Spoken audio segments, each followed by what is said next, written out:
Salut à tous les collègues. Aujourd'hui, j'ai décidé de vous faire une petite vidéo puisque je viens de terminer un camping-car abonné, le camping-car de Stéphane. En fait, j'ai fait une installation qui change un petit peu de ce que j'ai l'habitude de faire. C'est pour ça que je me suis dit, ça va être intéressant de vous montrer un petit peu et de vous expliquer aussi les protocoles de raccordement, de branchement. Alors, tout ça est terminé, mais je vais très facilement pouvoir vous expliquer en fait le type d'installation qui a été fait. Donc oui, ici c'est Mich, il est emballé pour l'été, c'est-à-dire que lorsqu'il est parqué comme ça et qu'il est en stationnaire, je mets tout le temps la housse de façon à le protéger du soleil. Vous voyez, je vous montre, donc toute cette partie est exposée au soleil et en fait il est ouvert uniquement sur cette partie-là, puisque cette partie-là est très souvent protégée par la maison ensuite quand le soleil passe derrière. Allez, on va aller dans le camping-car de Stéphane et je vais vous montrer un petit peu la petite install qui a été faite. Alors, une chose aussi, dans ce camping-car, il n'y a pas eu d'installation de réfrigérateur. C'est vrai que généralement, lorsqu'on met un réfrigérateur 220 volts, moi je préconise de faire les installations comme j'ai l'habitude de faire, station d'énergie, batterie cellule. Après, pour alimenter le réfrigérateur, il y a deux options. Soit on utilise la station d'énergie et on bénéficie du convertisseur de courant interne pour alimenter le réfrigérateur et l'ensemble de la cellule en 220 volts. Soit on utilise la station d'énergie pour toute la partie 220 de la cellule et le réfrigérateur, potentiellement, on peut aussi le mettre à part sur la batterie cellule si celle-ci a une capacité convenable, sur un petit convertisseur qui lui est dédié, de façon à répartir les tâches en termes de puissance. Donc ici, c'est pas le cas, puisque là, on a un frigo à compression 12 volts. Donc ce réfrigérateur, le voici. Vous voyez, on est sur les réfrigérateurs plutôt format long. Et donc, si vous avez ce type de réfrigérateur, ça peut être intéressant aussi de faire ce genre d'installation. C'est-à-dire que là, on est sur du compression en 12 volts. Donc forcément, on n'a pas besoin de mettre un convertisseur dédié pour ce réfrigérateur. On a aussi plus les problèmes de gaz. En parlant de problèmes de gaz, pourquoi ce camping-car a ce réfrigérateur? Si vous regardez bien, ce panneau, tout a été remplacé. Ce camping-car a eu un début d'incendie à cause du réfrigérateur Trimix. Donc attention avec les réfrigérateurs Trimix, si jamais vous en avez un, pensez à bien le faire réviser tous les ans ou alors vous le faites vous. Vous venez ramoner un petit peu la cheminée de façon à être sûr qu'il n'y a rien qui vienne obstruer en fait le tube d'échappement de la cheminée pour être certain que tous les gaz brûlés s'en vont à l'extérieur. C'est pas le seul et unique problème, mais déjà si vous faites ça tous les ans, vous êtes déjà à peu près serein. Mais vous voyez, les frigos Trimix, c'est quand même assez dangereux. Là, heureusement, ils sont intervenus rapidement sur le camping-car. Ça a évité qu'ils finissent en torche, parce que là, voilà, incendie de gaz sur un réfrigérateur, généralement, ça termine très très mal. Bref, on pivote la caméra et je vous montre un petit peu l'installation qui a été faite sur ce camping-car. Donc, voici l'installation que j'ai faite. Pour faire simple, on a une batterie 320 ampères, ici une Red Odo. On a ici un convertisseur 3000 watts nominal ESA. On a là un régulateur solaire MPPT en 30 ampères. Et là sur le côté, j'ai installé un chargeur de batterie spécifique lithium en 20 ampères. Ce véhicule est de 2006. Alors, on va bénéficier du coupleur séparateur d'origine et on a décidé avec le propriétaire de ne pas mettre de DC-DC. De toute façon, moi sur ce type de véhicule, je déconseille de mettre des DC-DC.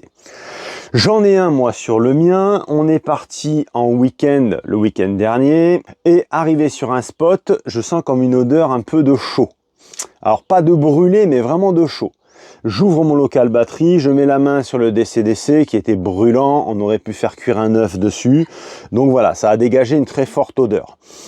Voilà, moi les DC-DC, je suis un peu mitigé. Je dirais que quand on peut s'en passer, autant s'en passer. Au détriment certainement de la durée de vie de la batterie qui, au lieu de faire 10 ans, elle fera peut-être 6 ou 7 ans, mais au moins vous préservez quand même la bonne santé de votre alternateur et vous évitez aussi de mettre des gros shoots de charge à votre batterie. C'est même pas dit en fait qu'avec un DC-DC, elle dure plus longtemps, très sincèrement. Petite vue depuis l'extérieur, puisque j'ai installé ici une grille de ventilation. Une grille de ventilation, je vais pas y arriver d'une main. Une grille de ventilation, puisque vous voyez au fond là-bas, on a lui, on a le gros pépère qu'il faut faire ventiler parce que on est quand même sur un gros convertisseur. Alors les gens croient que parce qu'il y a des ventilateurs, les convertisseurs vont souffler en permanence. Pas du tout. En fait, si on a des très faibles consommations, le ventilateur ne déclenchera pas.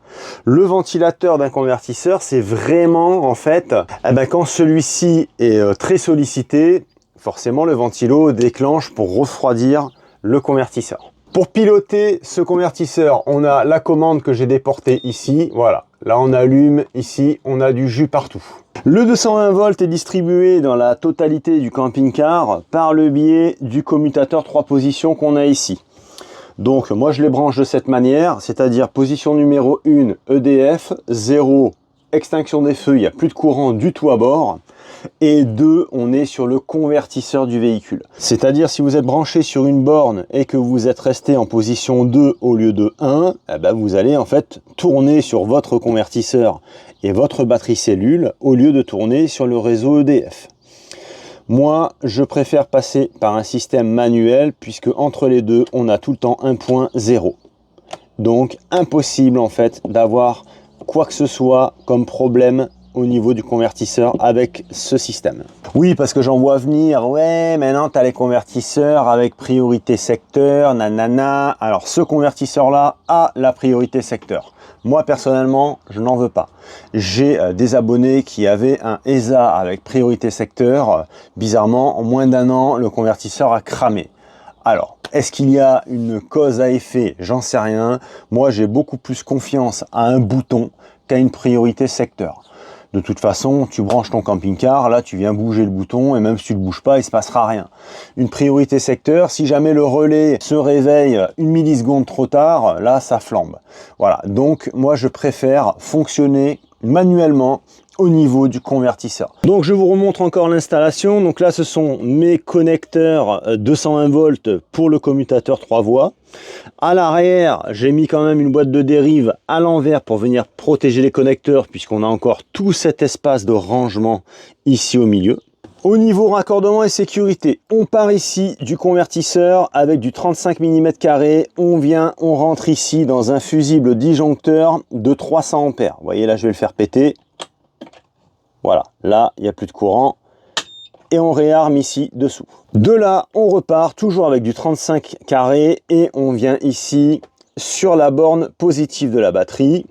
Et le négatif, lui, forcément, il part en direct de là jusqu'à la batterie.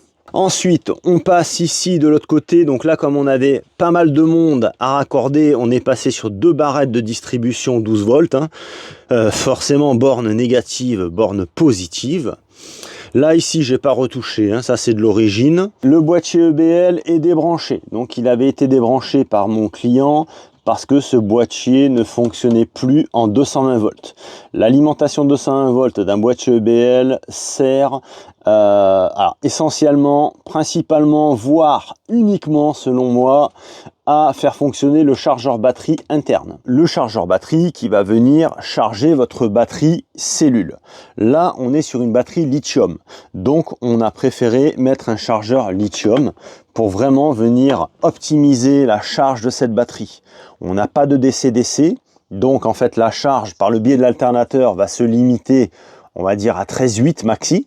Je parle bien du courant de charge et pas du courant de la batterie, puisque le courant de charge optimal pour une batterie lithium, c'est 14,4. Donc, pour cela, on a quand même le solaire sur le toit qui est là pour faire le boulot, puisque le MPPT est calibré pour du LiFePO4 lithium.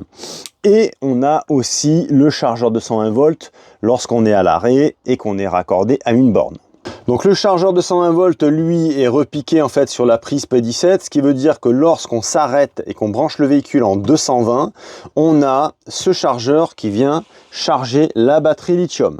Par contre, attention, elle vient charger la batterie lithium uniquement lorsqu'on est branché en extérieur avec la P17. Bien évidemment, on va pas venir faire fonctionner ce chargeur par le biais du convertisseur, ça aurait aucun sens. Et là, on est sur un gros MPPT 100 par 30 ampères en Smart Solar, en Bluetooth, toujours avec l'étiquette ici, avec forcément les codes PIN disponibles pour se connecter à l'appareil, ce qui évite bien des désagréments si jamais on change de smartphone ou autre. Et donc en sortie batterie, on transite ici par un fusible MIDI 60 ampères, pardon pour le flou, voilà, fusible 60 ampères. Attention, j'ai un abonné qui m'a dit le mien arrête pas de péter, j'ai mis du 30.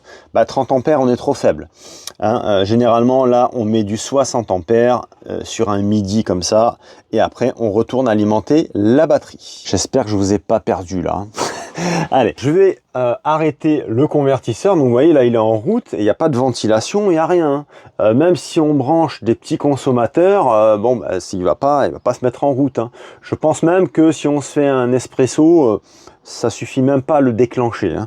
Donc vous voyez, par contre, on est sur un très gros bébé. Hein. Vous voyez, si vous mettez un ESA comme ça, voilà, c'est quand même un beau monstre. Hein. Je ne sais pas si on se rend compte, mais je crois qu'il fait 52 de long comme ça. C'est vraiment un très gros bébé. Hein. Et forcément, l'incontournable Redodo 320 ampères-heure. Encore une fois, à titre indicatif, hein, chez Redodo, ils sont pas avares. Hein. Ils vous vendent des batteries de 320 ampères-heure. Lorsque vous vous connectez à l'application et que votre batterie est full à 100%, la mienne, je suis à 336 ampères-heure.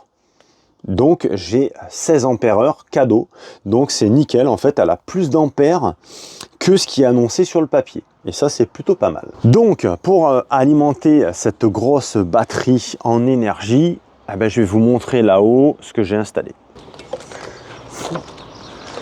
Voilà, toujours le même, hein, l'incontournable GIA Solar bifacial en monocristallin, forcément de 460 watts. Donc bon, il y avait un petit peu de bordel, là il y avait un panneau solaire ici, il y en avait un autre là, et il y avait un passoire là-bas qui servait à rien que j'ai condamné. Voilà, bon là on est revenu sur un truc beaucoup plus simple, beaucoup plus propre et beaucoup plus simplifié. Bon chers amis, eh ben, c'est ici que s'achève cette petite vidéo. Donc c'était pour vous montrer un système d'alimentation 220 volts dans un camping-car complet sans spécialement passer par une station d'énergie. Hein. Là, on n'a pas grand intérêt puisque là en consommation interne dans ce camping-car, qu'est-ce qu'on a? Ben, en 220 volts, on va avoir en fait tout ce qui est propre au camping-car, hein, donc la pompe à eau, la ventilation du trou-mât à l'hiver quand il y a le chauffage, et puis bon, bah, les prises internes, c'est tout. Donc c'est vrai que je pense que l'installation qu'on a choisie avec Stéphane, c'est quand même la meilleure pour ce camping-car. En consommation 220, encore une fois, qu'est-ce qu'on va avoir? La télévision est en 12 volts, on va avoir la machine à café, et puis voilà, après on peut se faire plaisir aussi avec un Cookéo, des trucs comme ça fonctionnera sans problème. On a quand même une très grosse batterie avec une très bonne capacité. Et très important aussi, on a du gros matos là-haut, on a 460 watts de solaire, juste pour cette batterie. À titre indicatif, je vous montre la capture d'écran. J'ai fait un pic de puissance il n'y a pas très longtemps à 390 watts de charge. Donc c'est quand même pas mal. Je vais quand même aller consulter le tableau pour voir si on a fait mieux ces derniers jours. Petite correction les amis, puisque je viens de vérifier et on voit qu'il y a 4 jours, donc je vous mets une capture d'écran soit là, soit là. Il y a 4 jours, pic de puissance, 418 watts de charge. Donc vous voyez, là, quand on est sur des panneaux solaires comme ça rigole pas. Bon chers amis, c'est ici que s'achève cette petite vidéo. J'espère que ça vous aura fait plaisir de voir que on peut faire aussi des installations en minimisant un petit peu le matos, sans pour autant négliger la puissance et la capacité. Là, c'est vrai qu'encore une fois, une station d'énergie, ça n'aurait pas été forcément utile dans ce camping-car. Allez les amis, sur ce, je vous laisse. On se retrouve sur plein de vidéos. Il y a encore plein de choses qui arrivent sur la chaîne. Et je vous dis à très vite. Dès qu'il y a des nouveautés, des nouvelles installations, je vous montre. Dès que j'aurai du temps, je vous montrerai aussi un raccordement convertisseur sur mon camping-car, puisque l'idée, ça va être de rajouter aussi un convertisseur. Mais c'est pas pour tout de suite et ça fonctionne déjà très bien comme ça. Donc on verra ça un petit peu plus tard. Allez les amis, je vous embrasse. Je vous dis à très bientôt. Portez-vous bien. Ciao.